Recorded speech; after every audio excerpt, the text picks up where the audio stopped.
Hello hello hello.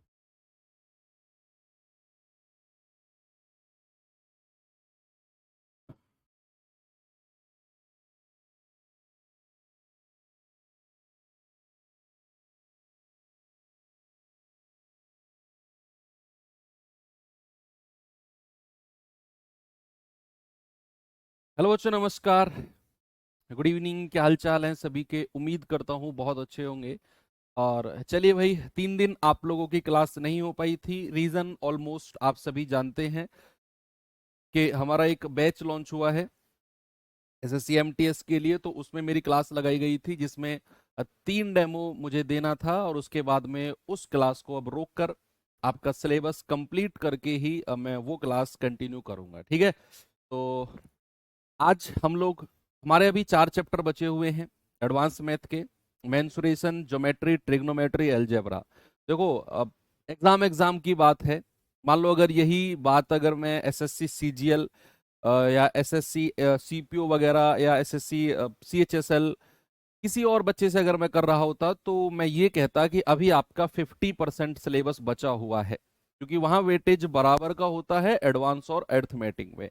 लेकिन आप लोगों से मैं ये कहूंगा कि आपके जो 4 चैप्टर बचे हुए हैं, mensuration, algebra, trigonometry and geometry, ये 4 चैप्टर होने को तो बहुत डीप है। जितना टाइम हमें अर्थमेटिक में लगा है उससे कुछ ही कम टाइम इन 4 चैप्टर को करने में लगेगा अगर डिटेल में पढ़ें तो। लेकिन वही बात है कि हमें तो एग्जाम ओरिएंटेड पढ़ना है। फोकस हमारा रहेगा एग्जाम पे कि क्या प्रीवियस ईयर के अकॉर्डिंग चीजें रही हैं।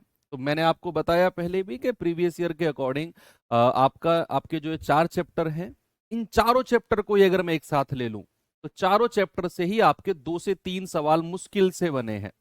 चारों चैप्टर से, यानी कि अलजेब्रा, ट्रिग्नोमेट्री, ज्योमेट्री और मेंसुरेशन, चारों चैप्टर से मैं अगर हर सेट को मैंने एनालिसिस बहुत बारीकी से किया तो 2 से 3 सवाल इन चारों चैप्टर से ही मिले थे।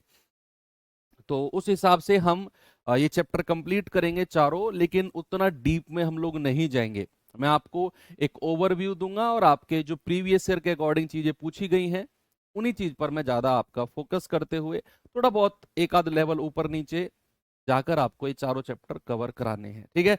आज हम एक ऐसे ही चैप्टर से शुरुआत करने जा रहे हैं कि यहां से अगर सवाल आपके 4 चैप्टर से बना तो ज्यादातर चांसेस हैं कि आपके मेंसुरेशन से सवाल बने, है ना। इस चैप्टर के बाद में हम लोग ट्रिग्नोमेट्री पढ़ लेंगे अगर आप कहोगे तो, या फिर अलजेब्रा, इन दोनों में से कोई एक पढ़ेंगे, या तो ट्रिग्नोमेट्री या अलजेब्रा। ट्रिग्नोमेट्री पढ़ लेंगे, ठीक है, फिर अलजेब्रा पढ़ लेंगे और लास्ट में ज्योमेट्री को कंप्लीट कर लेंगे। ठीक है? तो क्षेत्रमिति यानी कि मेंसुरेशन, अब ये ऐसा चैप्टर है जो अक्सर क्या बहुत सारे बच्चों का एक कमजोर पहलू होता है। इसका रीजन क्या है बच्चे? कि ये चैप्टर उसी का ही मजबूत होगा जिसने ये पहले पढ़ा होगा, ऐसा कहते हैं। लेकिन जितना मैं आपको बताऊं उतना काफी है आपके एग्जाम में। ठीक है? स्टार्ट इसमें करेंगे उससे पहले आपको मैं बता दूं कि मेंसुरेशन यानी कि क्षेत्रमिति में हमको एक्चुअल में पढ़ना क्या क्या है।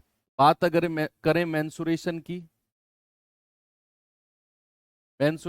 अगर बात करते हैं तो इसमें क्या क्या हमको पढ़ना है वो मैं आपको बताता हूं। कि पहला, तो हमें इसे ट्राइंगल के बारे में पढ़ना है। ट्राइंगल्स यानी कि त्रिभुज, त्रिभुजों के बारे में पढ़ना है। ठीक है? क्षेत्रफल, हालांकि ये त्रिभुज जब हम पढ़ेंगे ज्योमेट्री में भी पढ़ेंगे, है ना। तो यहाँ पर जो हम फोकस करेंगे वो केवल और केवल हमारे फॉर्मूलेज वगैरह और क्षेत्रफल या पेरीमीटर, परिमाप वगैरह पर ज्यादा फोकस करेंगे। तो हाँ, फॉर्मूले भर भर के हैं बच्चे। मेंसुरेशन का दूसरा नाम आप फॉर्मूला कह सकते हो। कि मेंसुरेशन में अगर किसी सवाल को आपको करना है तो उसका फॉर्मूला आपको आना चाहिए। बिना फॉर्मूले के कोई ट्रिक नहीं है। फॉर्मूला इज द ओनली की। ठीक है? तो मैं जो जो चीज आपको पढ़ाता रहूं उनके फॉर्मूले आप चाहो तो अलग एक पेज में लिख सकते हो और अपने स्टडी टेबल के सामने लगा सकते हो। तो एक तो त्रिभुज के बारे में पढ़ना है, अलग अलग तरह के त्रिभुज। दूसरा चतुर्भुज के बारे में, चतुर्भुज के बारे में पढ़ना है, यानी कि क्वाड्रिलेटरल्स।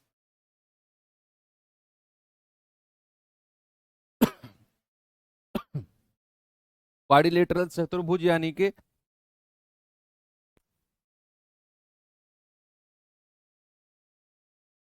चतुर्भुज की अगर बात करूं तो चार भुजाओं वाली आकृति।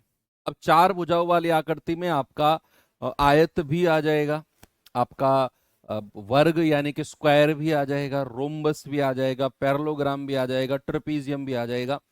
हर वो आकृति जिसकी चार भुजाएं होती हैं उसको हम चतुर्भुज कह देते हैं। ठीक है। इसके बाद में फिर तीसरा पॉइंट आएगा हमारा पॉलीगन्स, यानी कि बहुभुज। बहुभुज यानी कि polygons.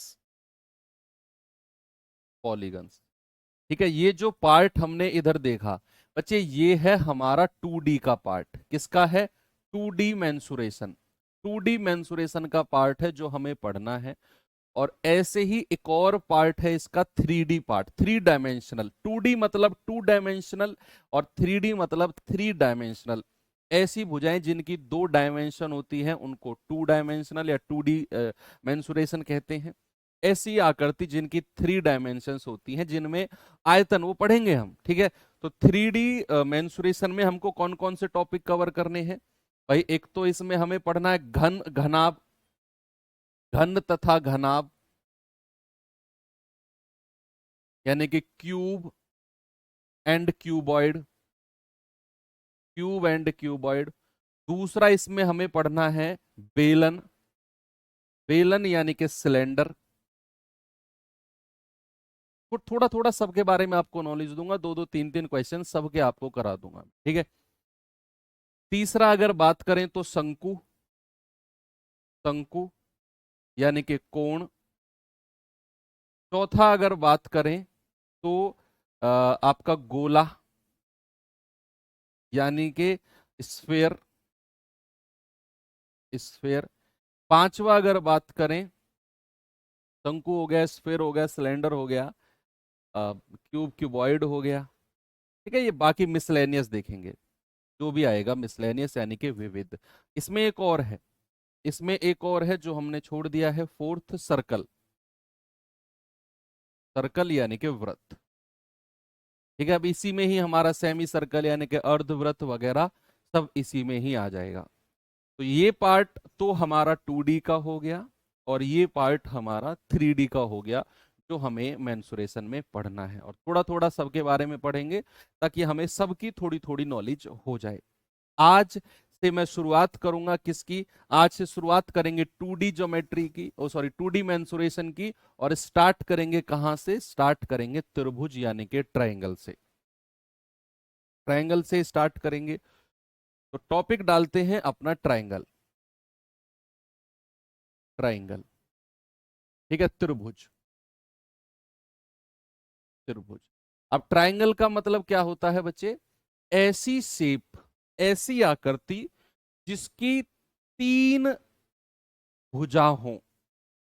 Enclosed figure of 3 dimensions आप कह सकते हो। Enclosed figure of 3 dimension. 3 dimension. 3 dimensions या फिर 3 साइड्स तो ठीक है। Enclosed figure of 3 side, sorry, ये ठीक है ना? तो हाँ, एनक्लोज्ड फिगर ऑफ 3 साइड्स, या फिर अगर मैं हिंदी में कहूं तो तीन भुजा, तीन भुजाओं से घिरी हुई बंद आकृति। घिरी हुई आकृति आप कह सकते हो। तीन भुजाओं से घिरी हुई आकृति यानी कि ऐसी आकृति, ऐसी ऐसी फिगर जिसकी 3 साइड हो। जिसकी क्या हो बच्चे?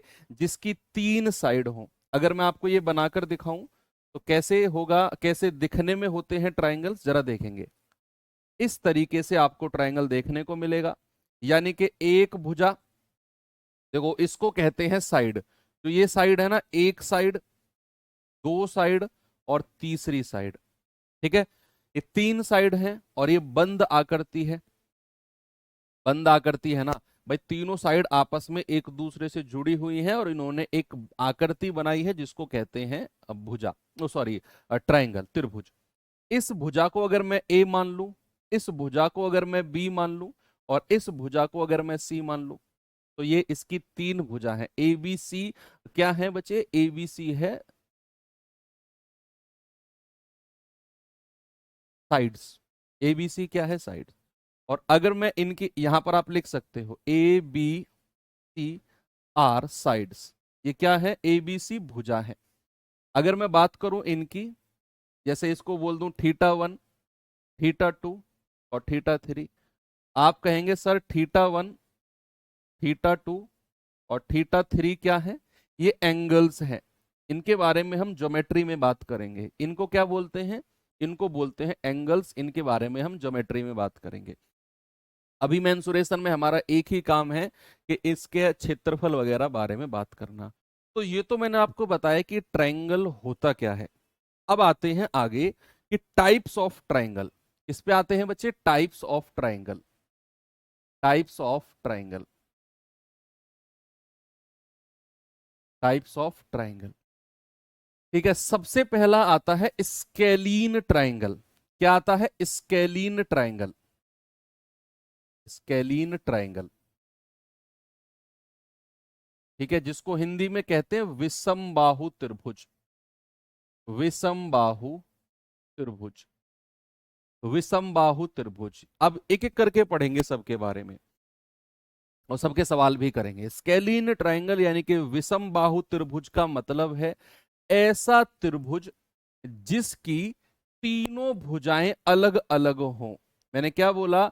ऐसा त्रिभुज, ये भुजा अगर ए है, ये भुजा बी है, ये भुजा सी है, यानी कि ऐसा ट्रायंगल, ऐसा त्रिभुज जिसकी तीनों भुजाएं अलग अलग हों, उसे हम कहते हैं विषम बाहु त्रिभुज यानी कि स्केलीन ट्रायंगल।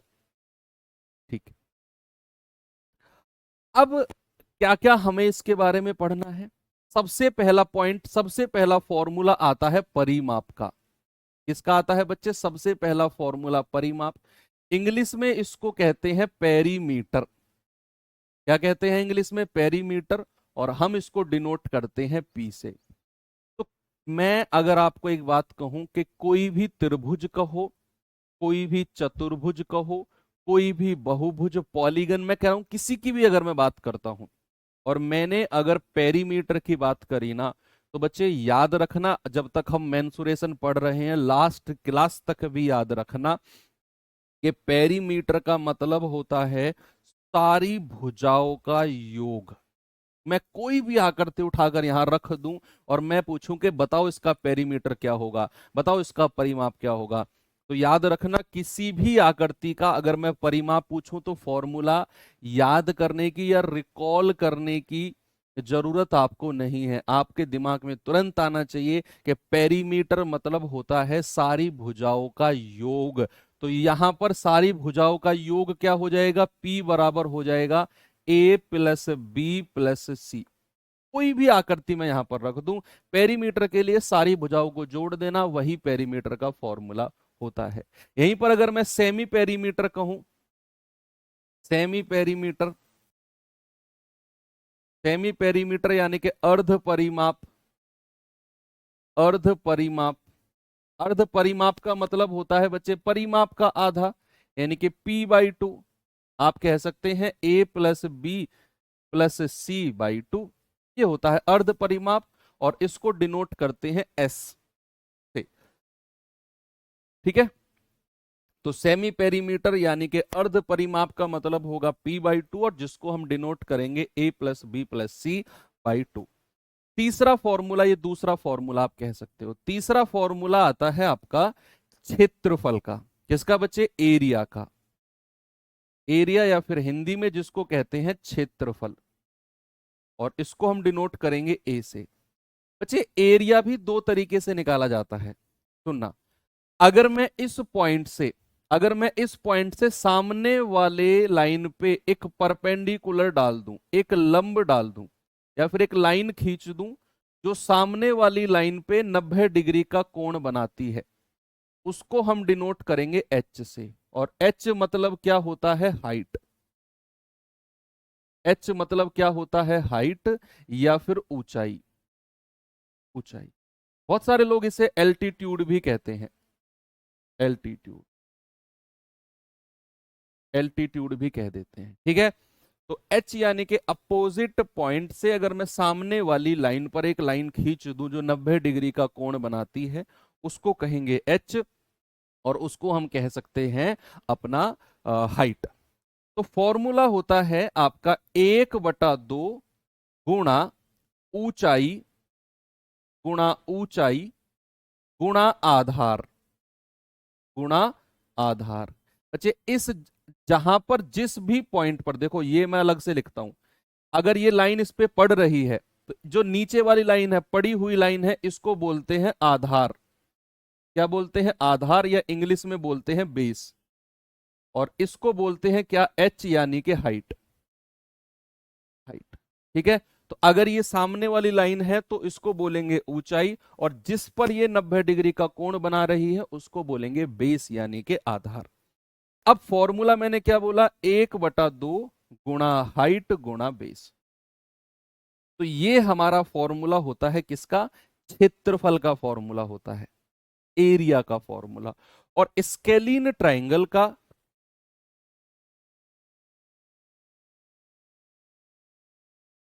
स्केलीन ट्राइंगल का एक और फॉर्मूला होता है बच्चे, जिसको कहते हैं हम हीरोज फॉर्मूला। अक्सर बड़ा फेमस है, लोग बड़ा जानते हैं उसे। और जिसका नाम क्या है? एरिया का दूसरा भी फॉर्मूला होता है, जिसको कहते हैं heroes formula. Heroes formula of area. क्षेत्रफल निकालने का एक हीरोज फॉर्मूला है। यानी कि जब किसी त्रिभुज में केवल आपको भुजाएं दे रखी हो, केवल भुजाएं दे रखी हो, और आपसे पूछे कि बताओ इसका एरिया क्या होगा, क्या आप में से कोई मुझे बता सकता है? ठीक, अगर आपको हीरोज फॉर्मूला यानी कि आपको ऊंचाई ही ना दे रखी हो, किसी भी त्रिभुज का आपको बस साइड दे दें, तो फिर उस त्रिभुज का हीरोज फॉर्मूला से एरिया क्या होता है? चलिए देखते हैं बच्चे। वो होगा under root of S, bracket में एस माइनस ए, ब्रैकेट में एस माइनस बी, और ब्रैकेट में एस माइनस सी। ये होता है आपका एरिया, जहां पर एस क्या है? एस है आपका सेमी पेरीमीटर। सेमी पेरीमीटर, ये आपका सेमी पेरीमीटर है, ठीक है। तो ये होता है बच्चे आपका स्केलीन ट्रायंगल, यानी कि जब आपकी तीनों भुजाएं अलग होना, तो उसको हम कहते हैं स्केलीन ट्रायंगल, यानी कि विषमबाहु त्रिभुज। और उसका परिमाप का फॉर्मूला, तीनों भुजाओं को जोड़ दो। सेमी पेरीमीटर अर्ध परिमाप का मतलब होता है a+b+c/2, यानी कि परिमाप का आधा। एरिया का फॉर्मूला, अगर आपके पास ऊंचाई हो और आधार हो इस तरीके से, तो आपका एरिया का फॉर्मूला होगा 1/2 गुणा ऊंचाई गुणा आधार। ये सारे फॉर्मूले याद करने पड़ेंगे भाई, कोई अल्टरनेट नहीं है इनका। हीरोज फॉर्मूले से एरिया, यानी कि अगर आपके पास ऊंचाई ना हो, केवल आपके पास भुजा दे रखी हो, तो आपका फॉर्मूला होता है under root of S, S minus A, S minus B, S minus C. S क्या है सर? एस है आपका सेमी पेरीमीटर, जो मैंने यहां पे लिखा हुआ है, यानी कि पेरीमीटर का आधा। यही फॉर्मूले हैं आपके किसके? विषम बाहु त्रिभुज के। बात क्लियर है? राइटिंग समझ में आ रही है ना भाई? मेरी थोड़ी सी उटपटांग राइटिंग आप जानते हैं, फिर भी मैंने कोशिश करी है थोड़ा सा लेख सुधार कर लिखने की। चलिए अब मैं इसके ऊपर आपको सवाल करा देता हूं जरा। आइए सवाल नंबर 1 पर देखेंगे भाई इस सवाल को, क्या है इसमें।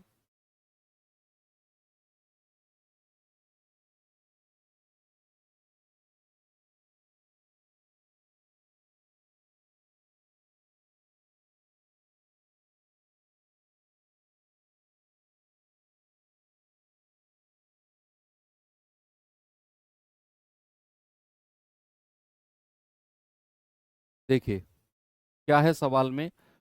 सवाल है आपके सामने कि किसी त्रिभुज की भुजाओं का जो अनुपात है वो 1/3, अनुपात 1/5, अनुपात 1/4 है, और इसका परिमाप 141 सेंटीमीटर है, पेरीमीटर।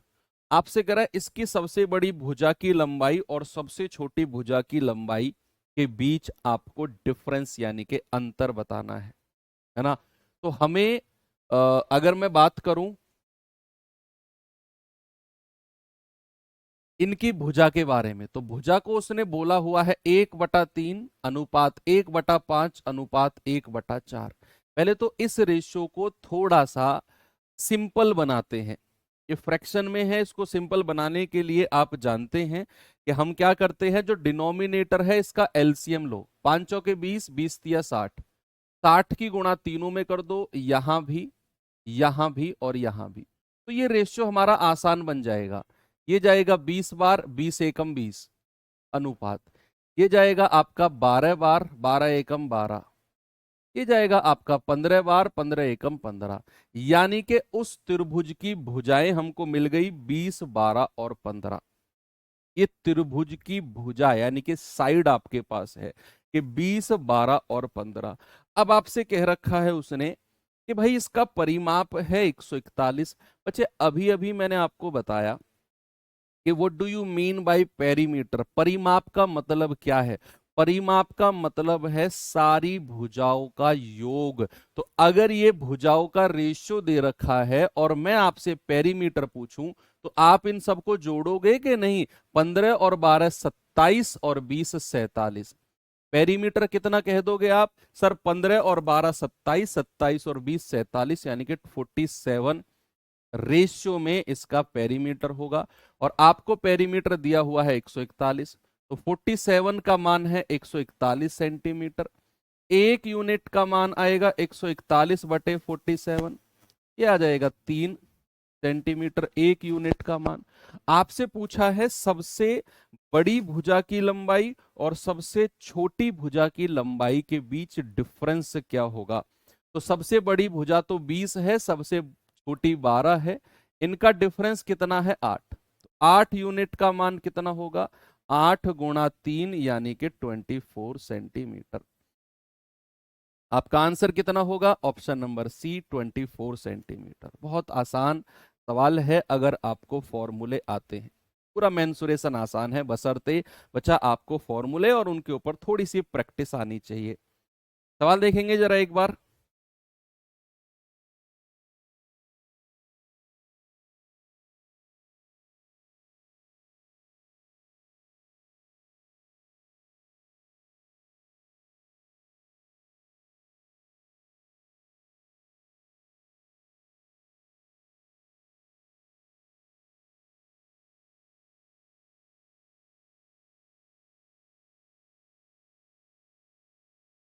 देखिए भाई, सवाल है एक त्रिभुज की भुजा, एक त्रिभुज की भुजाओं की लंबाई आपको 5 सेंटीमीटर, 7 सेंटीमीटर और 10 सेंटीमीटर दे दी। अब कह रहा है त्रिभुज का क्षेत्रफल बताओ। आपके पास भुजा है, मान लो मैं कह रहा हूं कि त्रिभुज की भुजा है, ये आपका ट्रायंगल है, त्रिभुज है। इसकी भुजा 5 है, ये 7 है और ये 10 है। इसको ए मान लो, इसको बी मान लो, इसको सी मान लो। ठीक है। आप जानते हैं किसी भी त्रिभुज का क्षेत्रफल होता है √S, S minus A, S minus B और एस माइनस सी। ठीक है। एस क्या होता है, सारी भुजाओं को जोड़कर 2 से डिवाइड कर दो, मतलब सेमी पेरीमीटर, अर्ध परिमाप। आप कहेंगे कि सर तीनों भुजाओं को जोड़ा तो 7 5 12 और 10 22 और बटा 2, यानी कि अर्ध परिमाप यानी कि सेमी पेरीमीटर आ गया हमारा 11। मैंने आपको फॉर्मूले में लिखा है, पेज पलट के देखो अगर आपने लिखा होगा तो। अब यहां हमारा एस आ गया 11। हम यहां पर रखेंगे √ऑफ एस कितना है 11, एस माइनस ए यानी कि 11 माइनस ए कितना है 5, एस माइनस बी 11 माइनस 7 और एस माइनस सी 11 माइनस 10। तो कितना आएगा बच्चे, ये आएगा 11, 11 में से 5 गए 6, 11 में से 7 गए 4 और 11 में से 10 गया 1। बस यहां से जो परफेक्ट स्क्वायर बन सकता है उसे ले लो, है ना भाई। जो यहां से परफेक्ट स्क्वायर, जैसे हमें पता है कि 4 का 2 बाहर आ जाएगा, है ना, 4 एक परफेक्ट स्क्वायर है, तो अंडर रूट कितना बचेगा, 11 छिके 66। तो 2√66 यानी कि ऑप्शन नंबर बी हमारा बिल्कुल सही है। Area of the triangle, area of the triangle कितना है, 2√66। क्लियर हुई ना बात के बच्चे। अगर आपको फॉर्मूला पता है तो चीजें फिर हो जाएंगी, नहीं पता तो आप शुरुआत भी नहीं कर पाओगे सवाल की। Yes, this is the bitter truth. इस सवाल पे आइए जरा, बताएंगे इस सवाल का आंसर क्या होगा।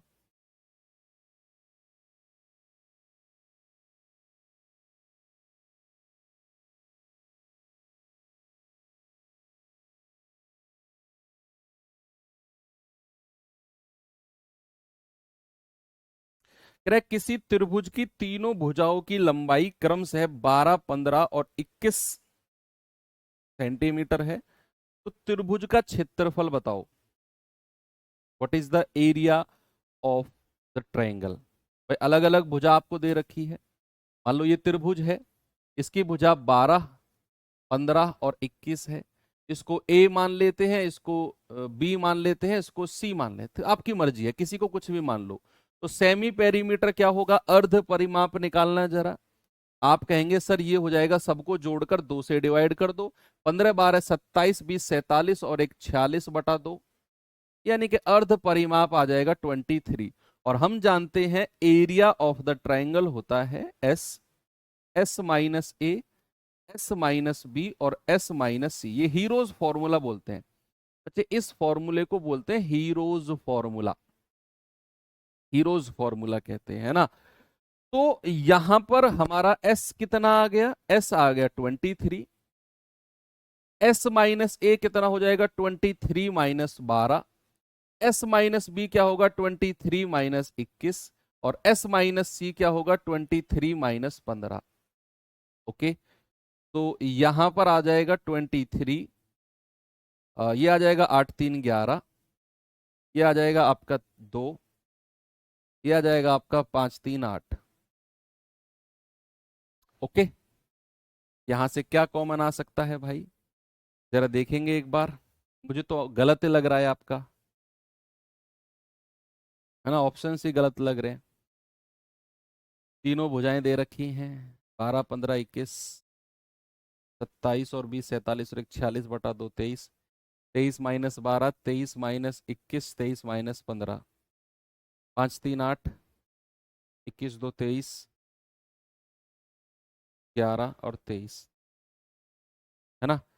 क्यों मुझे लग रहा है, अभी देखते हैं, देखना भाई। यहां पर 8 दूनी होता है 16, क्या होता है बच्चे, ये 8 दूनी क्या होगा 16, और 16 का 4 बाहर आ जाएगा। 16 का क्या बाहर आएगा 4, अंदर क्या बचेगा 11 तिया 33, 11 दूनी 22 और 3 25, 253 बचेगा, यानी कि 4√253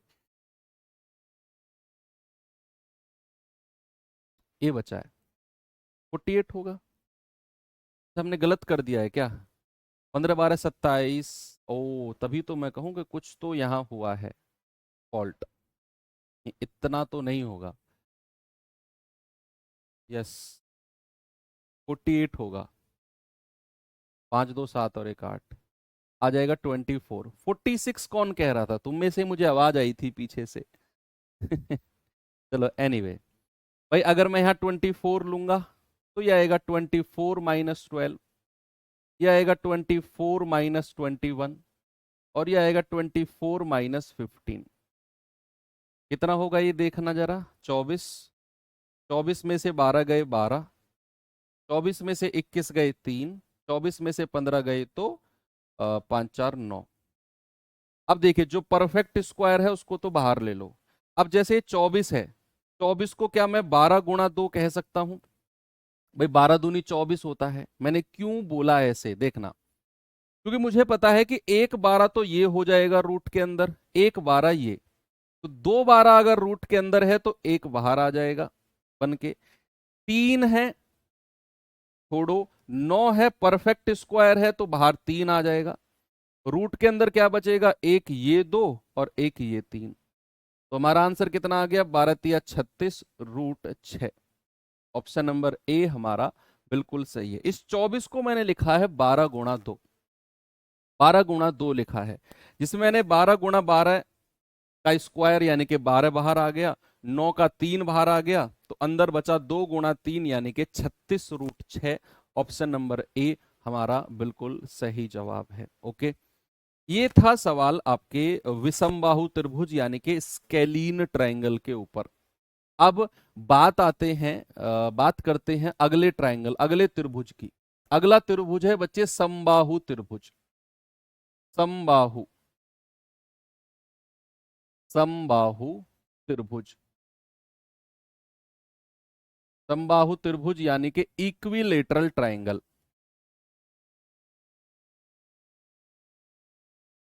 इक्विलेटरल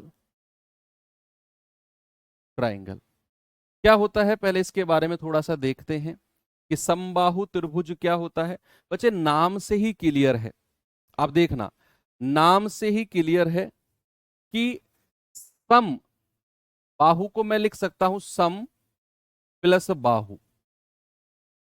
बाहु मतलब क्या होता है, भुजा, बाहुबली नहीं, बाहु मतलब होता है भुजा, और सम मतलब होता है इक्वल। सम मतलब होता है इक्वल, यानी कि ऐसा ट्रायंगल, ऐसा त्रिभुज जिसकी तीनों भुजाएं इक्वल हो।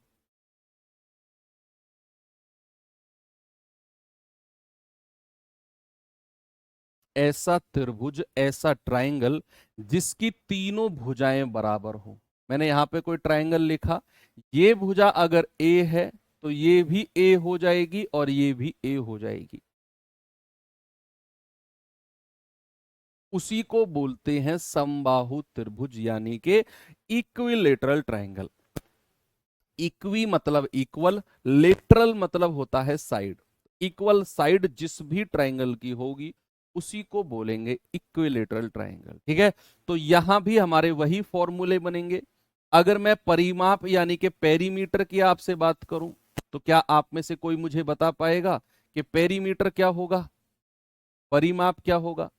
आप कहेंगे सर बताने की जरूरत नहीं है, दिमाग में सेट हो गया कि अगर कोई भी आकृति, चाहे त्रिभुज हो चाहे चतुर्भुज हो, अगर पेरीमीटर पूछेगा ना तो सारी भुजाओं को जोड़ देंगे। तो ये हो जाएगा a+a+a यानी कि 3a। पेरीमीटर कितना हो गया बच्चे, 3a। दूसरा फॉर्मूला इसका बनता है ऊंचाई का, यानी कि यहां से यहां h अगर मैंने डाला इस लाइन से इस लाइन तक, यानी कि दूसरा फॉर्मूला बनता है ऊंचाई का, जिसको बोलते हैं हाइट। हाइट यानी कि इसको डिनोट करते हैं h से। ये होता है बच्चे √3/2a। यानी कि अगर मैं h की वैल्यू आपसे पूछूंगा, ऊंचाई की अगर वैल्यू आपसे पूछूंगा, तो उसकी वैल्यू हो जाएगी √3/2a। तीसरा फॉर्मूला होता है इसका एरिया का, यानी कि क्षेत्रफल का। क्षेत्रफल का एरिया, एरिया क्या का फॉर्मूला होता है भैया, √3/4a²। किसी भी समबाहु त्रिभुज यानी कि इक्विलेटरल ट्रायंगल का अगर मैं एरिया पूछूंगा तो उसका फॉर्मूला होगा √3/4a²। √3/4a²। और क्या बचा इसमें, यस, एक चीज और है, उसको मैं अलग से आपको बताता हूं। मान लो ये कोई आपके पास इक्विलेटरल ट्रायंगल है, सपोज दैट इसके अंदर मैंने एक सर्कल बना दिया, एक मैंने वृत्त बना दिया। इसके अंदर मैंने क्या बना दिया, एक वृत्त बना दिया। इस वृत्त की एक रेडियस है r, और इसके बाहर बाहर तीनों साइड को टच करता हुआ भी मैंने एक वृत्त बना दिया, जिसकी रेडियस क्या है, जिसकी रेडियस यानी कि जिसकी त्रिज्या है कैपिटल R। ये अलग से आप एक कॉन्सेप्ट ध्यान में रखना। तो ये आपका समबाहु त्रिभुज है, ये आपका समबाहु त्रिभुज है, एक सर्कल अंदर और एक सर्कल बाहर। बाहर वाले सर्कल की त्रिज्या कैपिटल आर, अंदर वाले सर्कल की त्रिज्या स्मॉल आर। अगर आपको रेशियो पूछे ना, इस capital R ratio small R, यानी कि इसको बोलते हैं बाह्य वृत्त। बाह्य, बाह्य,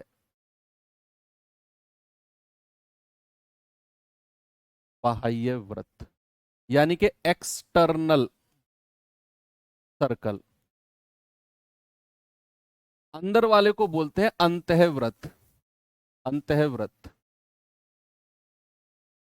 अंतःवृत्त यानी कि इन सर्कल,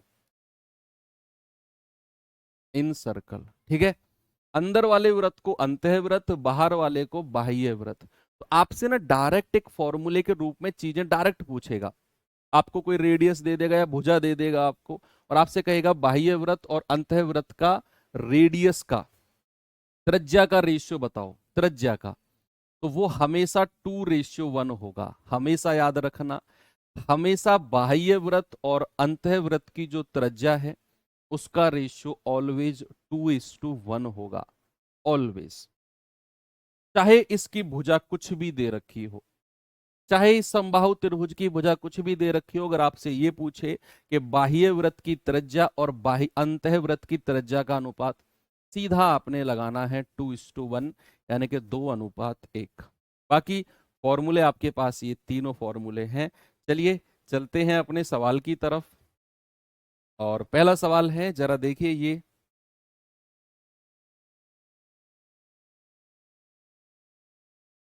बताएंगे भाई सवाल का जवाब।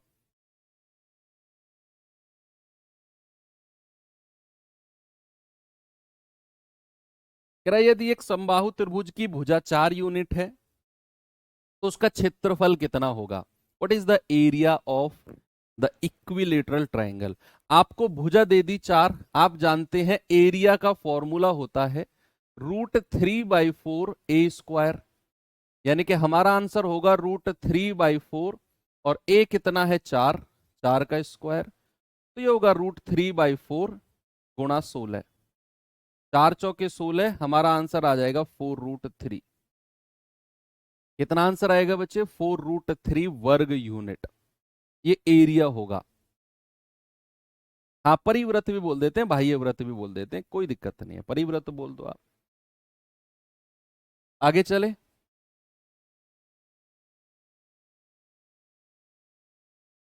आगे बढ़े। ये सवाल देखिए जरा।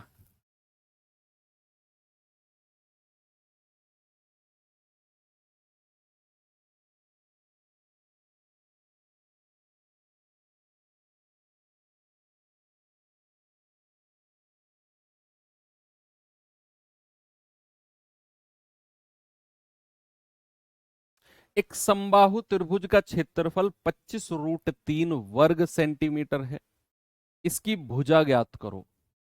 इस बार हमें उसने क्षेत्रफल दे दिया, यानी कि √3/4 a² बराबर 25√3। भाई √3 से √3 कैंसिल कर दो, 4 की गुणा उधर कर दो, तो a² यानी कि 25 चौके 100, और a कितना हो जाएगा √100, और √100 क्या होता है 10। उस समबाहु त्रिभुज की भुजा कितनी आ गई, आप कहेंगे सर समबाहु त्रिभुज की भुजा तो 10 आ गई। बच्चे इनकेस अगर आपसे सवाल पूछने लग जाता, आपसे भुजा नहीं पूछता, आपसे सवाल में कहता परिमाप बताओ, आप उस समबाहु त्रिभुज का परिमाप बताओ, और आपके पास क्षेत्रफल है, तब भी आपको भुजा निकालनी पड़ती। यहां तो भुजा ही पूछी है तो हमारा आंसर 10 हो गया, लेकिन इनकेस आपसे पूछता कि परिमाप बताओ, तो भी आपको भुजा निकालनी पड़ती, और उसके बाद फिर आप कहते कि सर अगर परिमाप पूछेगा ना तो वो होता है 3a, यानी कि 3 गुणा 10, 30, अगर परिमाप पूछेगा। इनकेस अगर आपसे पूछने लगता कि ऊंचाई बताओ, height of the equilateral triangle, तो उसका भी फॉर्मूला मैंने अभी अभी लिखवाया कि अगर हाइट पूछने लग जाए तो वो होगा √3/2a। उसके लिए भी आपको भुजा निकालनी पड़ेगी। भुजा तो आपको हर किसी के लिए निकालनी पड़ेगी। तो यहां आप कह सकते हो सर √3/2, और a कितना है 10, तो आप कहेंगे 2 पंजे 10, यानी कि 5√3। तो अगर ऊंचाई ऑफ द समबाहु त्रिभुज आपसे पूछेगा तो आपका आंसर होगा √3/2a, और a की वैल्यू 10 यहां पर रखी, ऊंचाई आ गई। अगर आपसे कहेगा परिमाप, परिमाप आ गया। ऊंचाई कहेगा, ऊंचाई। ये मैंने अलग से आपको चीज बताई है, आपका आंसर तो यहीं पर आ गया 10। ये दो चीजें भी आपसे पूछ सकता है अलग अलग। एक और सवाल दूं? चलो ये सवाल पर आएंगे जरा।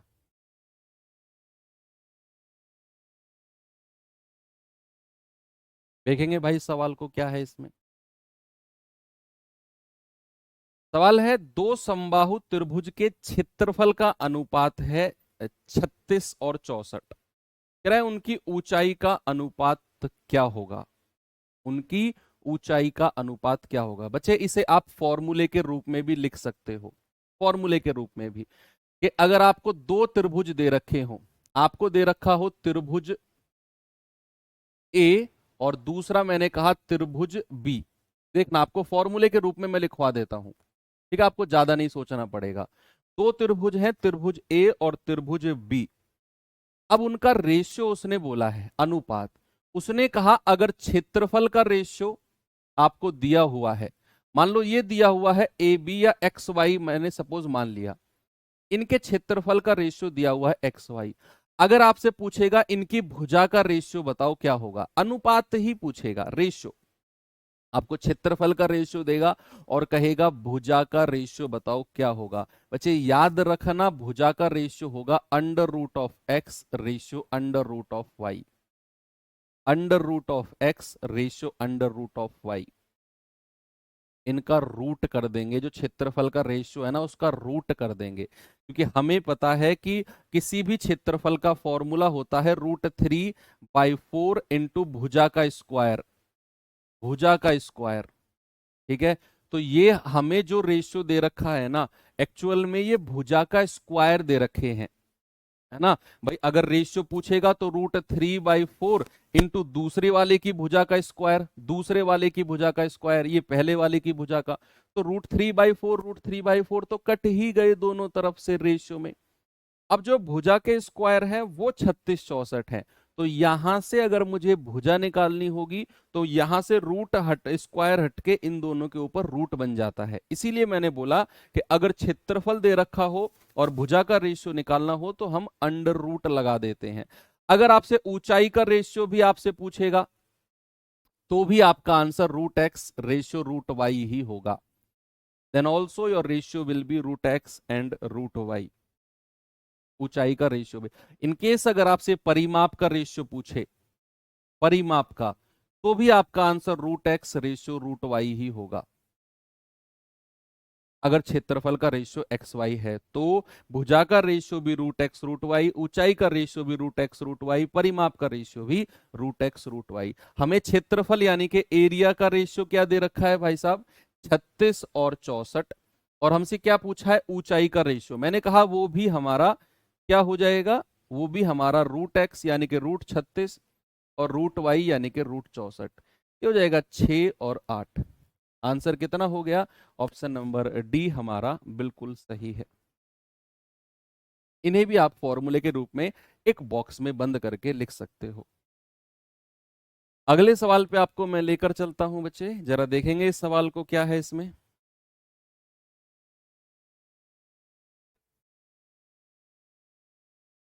बताइए जी इसमें क्या कैसे करेंगे जरा।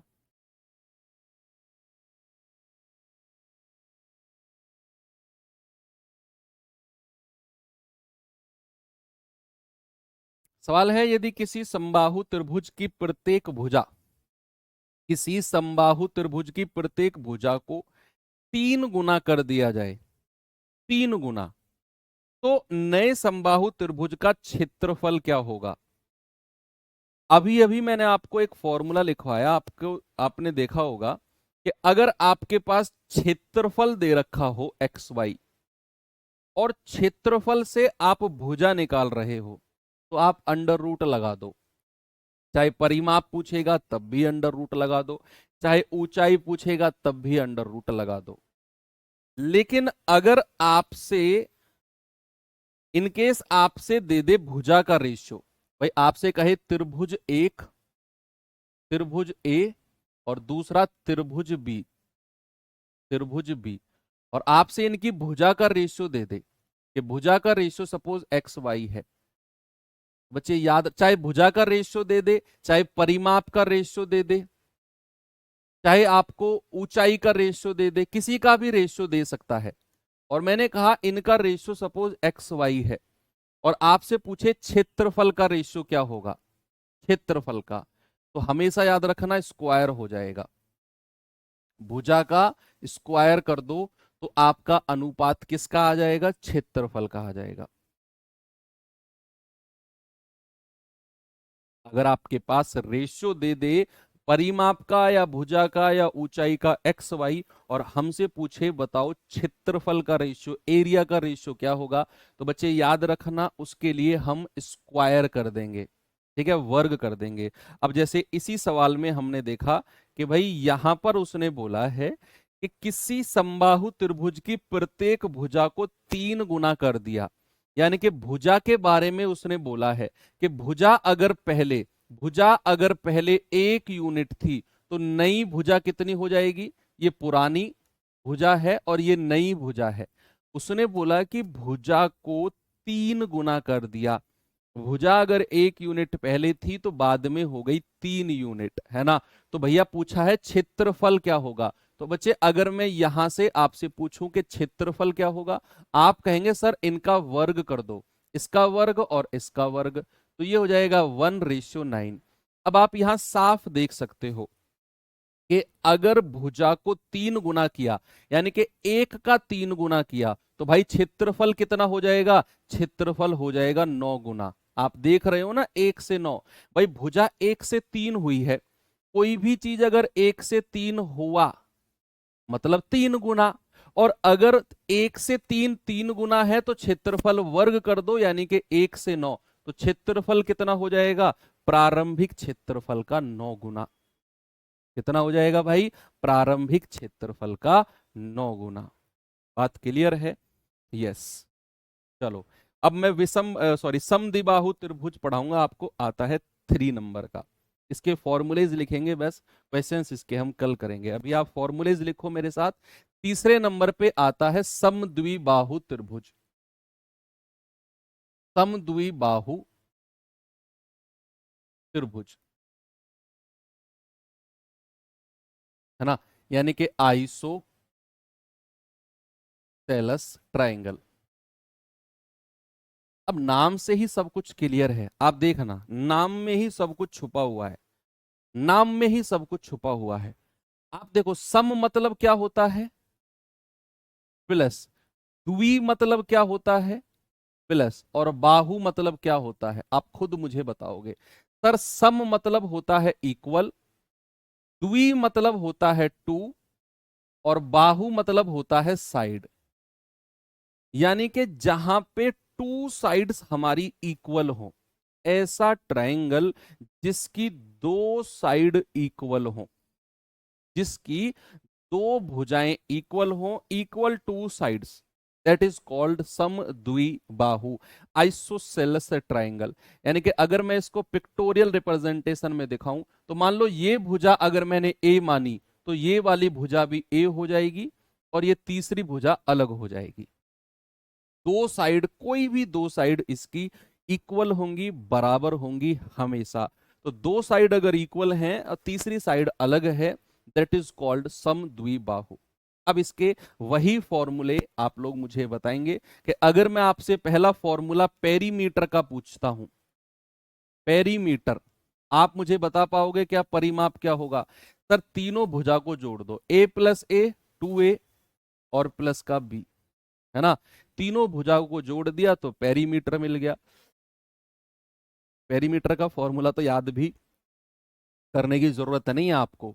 दूसरा, अगर मैं इसके ऊंचाई की बात करता हूं, यानी कि हाइट की बात करता हूं, तो ऊंचाई क्या होगा, इसकी ऊंचाई यानी कि हाइट,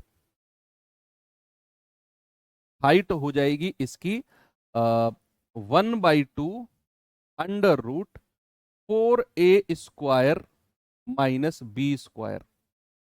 ये इसकी ऊंचाई का फॉर्मूला है कि 1/2 अंडर रूट 4a² माइनस का बी स्क्वायर।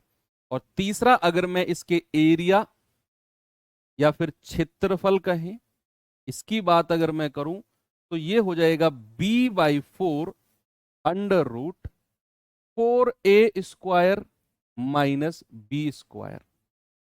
ये इसके क्षेत्रफल का फॉर्मूला होगा, b/4 under root 4a² minus का बी स्क्वायर। ये तीन ही फॉर्मूले आपने इसमें देखने हैं केवल। कल हम इन्हीं फॉर्मूले पे सवाल करेंगे, क्योंकि अभी अगर मैंने सवाल करने शुरू किए तो फिर 5-6 सवाल हैं, वो सारे हो भी नहीं पाएंगे। आज के लिए आपके लिए मैं सफिशिएंट रखता हूँ। हाँ, कहोगे तो एक सवाल मैं आपको होमवर्क डाल देता हूँ। ये सवाल आपके सामने है, इसको आप करके आना कल। कल हम इसी चीज को आगे बढ़ाएंगे। कल हम फिर राइट एंगल ट्राइंगल यानी कि अपना समकोण त्रिभुज के बारे में पढ़ेंगे, और फिर हम चतुर्भुज यानी कि आयत वर्ग की तरफ कल ही मूव कर जाएंगे। बाकी मिलते हैं बच्चे अब कल के सेशन में। थैंक यू, बाय बाय, जय हिंद।